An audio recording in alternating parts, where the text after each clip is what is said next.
नाशिकच्या काळाराम मंदिरावर धर्मध्वज फडकावण्याचा सोहळा संपन्न झाला। कुंभमेळ्याच्या पार्श्वभूमीवर आणि अयोध्येतल्या राम मंदिराच्या धर्तीवर ही ध्वज पताका फडकवली गेली आहे। 21 फूट उंच असलेल्या धर्मध्वजावर जय श्रीराम ही अक्षरं कोरली गेली आहेत। सोबतच श्रीरामांच्या रघुवंशाचं प्रतीक असलेला सूर्य या ध्वजावर विराजमान आहे। सोबतच ओम आणि हनुमानाची छबी देखील धर्मध्वजावर पाहायला मिळते।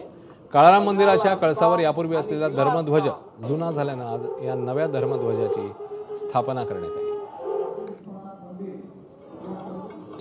आणि संजयनी माताजींनी करावा ही विनंती।